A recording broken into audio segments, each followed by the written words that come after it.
大家好，欢迎收听普通话播客，我是李玉，我是王刚。我们将使用慢速中文对话的方式，让你更轻松地学习中文和地道的表达。李玉，你猜今天有多少外国朋友在学中文？100万？太少了，全世界有超过1亿外国人在学中文。这么多，但是我想很多人刚开始的时候都很紧张，觉得中文太难了。是的。其实今天我们就是要告诉大家，学中文真的没有想象中那么可怕。对，而且我们会用最简单的中文，让刚开始学的朋友都能听懂。而且我听说学中文对大脑特别好，因为中文用的是右脑和左脑一起工作。对，科学家说，学中文可以让人变聪明，所以学中文不仅实用，还能升级大脑。好，现在我们来说说大家最关心的问题：中文到底难不难？李玉，我先问你一个问题，英语难不难？对中国人来说，英语有点难。为什么这么问？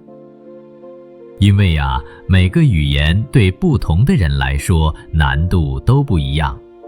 比如中文对日本人就比较容易，因为日语也用汉字。那中文对英语母语的人来说呢？有难的地方，但也有很简单的地方。李玉，你说中文最难的地方是什么？我觉得是汉字，每个字都像一幅画。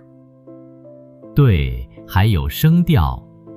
妈妈骑马，马慢，妈妈骂马，听起来是不是有点绕？对外国朋友来说，这确实不容易。但是王刚，中文也有很多超级简单的地方。对，比如中文不用变时态，英语要说 I eat, I ate, I have eaten， 好复杂。中文就是我吃，多简单。还有，中文没有单复数变化，英语说 one cat, two cats, cat 要变成 cats， 中文就是一只猫，两只猫，猫永远是猫。而且中文的语法其实很有逻辑，比如时间的表达永远是从大到小，年月日。所以中文有难的地方，但绝对没有大家想的那么可怕。现在说重点了，王刚，如果一个外国朋友今天就想开始学中文，第一步应该做什么？这个问题太好了，我觉得先买一本字典。错。那先学汉字？又错。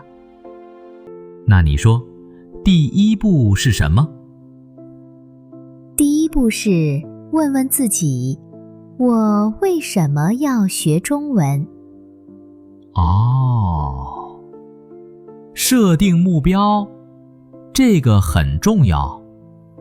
对，比如，如果你是为了看中国电影，那重点是听力；如果是为了生意，那要学正式的商务中文；如果是为了追中国男朋友或女朋友，那要学甜言蜜语。确实，不同目标，学习重点不一样。那第2步呢？第2步，我强烈建议学拼音。同意，拼音就像中文的密码本，学会拼音，你就能读出所有汉字的音。没错，像我们的播客，每个汉字都标注了拼音。如果你学会了拼音，就能更容易地听懂我们说的内容。第3步呢？声调，这个不能跳过。对，虽然声调有点难，但很重要。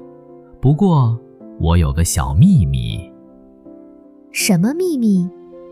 其实，中国人说话的时候，声调也不是都标准的。特别是激动的时候，声调都变了。这是真的，所以初学者不用太紧张，慢慢练就行。对，重要的是敢开口说。现在我们来聊聊具体怎么学。王刚，听力应该怎么练？听力啊，我有个有趣的经历。我以前教过一个法国学生，他每天听中文歌。然后呢？3个月后，他的发音超级好，但是他只会唱歌，不会说话。所以听歌是好方法，但还要配合其他练习。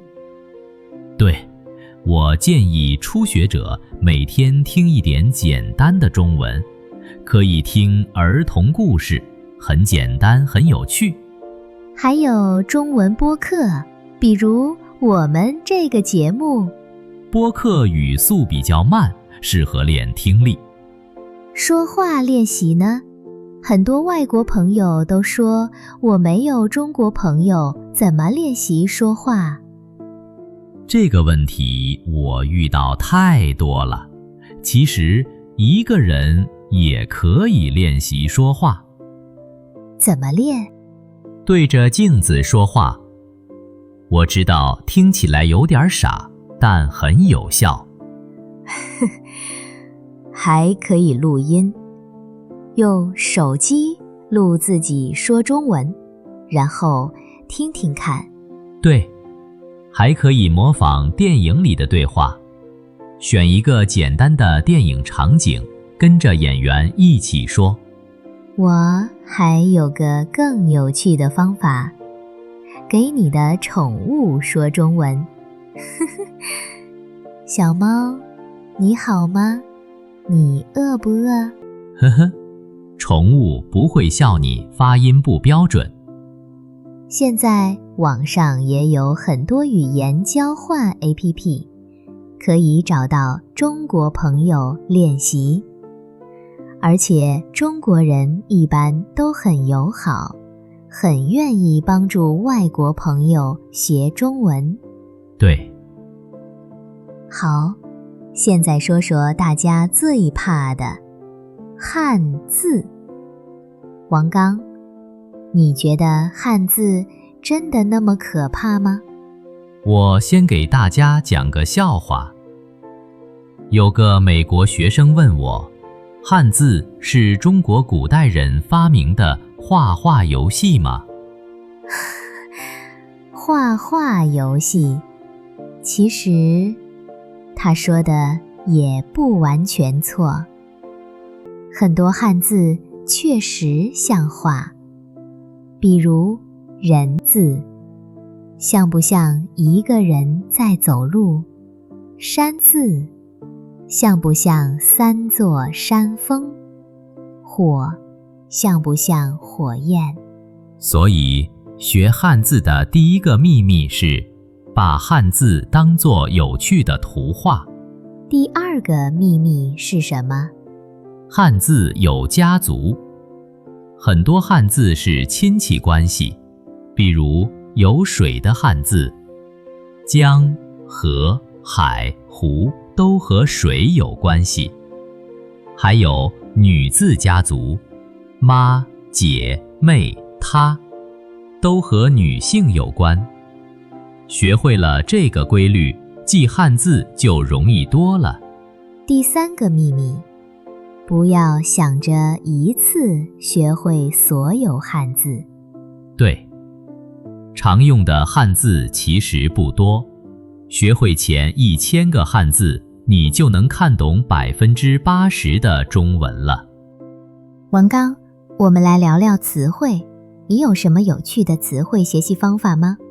有，我教过一个意大利学生，他特别爱吃，所以他第1个月只学15词汇。聪明，学自己感兴趣的词汇，记得更牢。对，他学了饺子、面条、米饭、青菜，现在他在中国餐厅点菜完全没有问题。这就是主题学习法，今天学颜色，明天学动物，后天学家庭成员。而且中文词汇很有意思，比如东西，为什么叫东西，不叫南北？古代中国人认为重要的东西在东边和西边。还有马虎，为什么不认真叫马虎？因为古代有个画家画了一匹马，但看起来像老虎。别人问他画的是什么，他说马马虎虎。所以学词汇的时候，了解一点小故事更容易记住。王刚，你觉得每天学多长时间比较好？我的建议是制定小目标，超额完成更好。比如每天计划学15分钟，如果学了30分钟，就很有成就感。对，而且15分钟很容易坚持，等车的时候、吃饭前、睡觉前，随时可以学。我建议用21天挑战。什么是21天挑战？连续21天，每天学一点中文。21天后，学中文就会变成习惯。好主意，而且可以在日历上打勾，很有成就感。而且要记住，学语言是马拉松，不是短跑。对，有时候觉得没进步，其实是在积累。突然有一天，你会发现自己进步了很多。而且犯错误是好事，每个错误都是进步的机会。最重要的是要相信自己。既然你已经学会了一种语言，就一定能学会第2种。而且中文虽然有挑战性，但也有很多可爱的地方。比如中文的表达很形象，很有诗意。学会中文，你会发现一个全新的思维方式。好的，我们的节目快要结束了，但是在结束之前，我们想和大家互动一下。你学中文最大的困难是什么？是声调？是汉字？还是没有练习伙伴？如果你有问题，可以给我们留言，我们会在下期节目中回答大家的问题。在节目结束前，我们想送给大家一句中文：千里之行，始于足下。这句话的意思是，很长很长的路都是从第1步开始的。学中文也是一样，不要被困难吓倒，从今天开始走出第1步。我们下期节目见。下期见。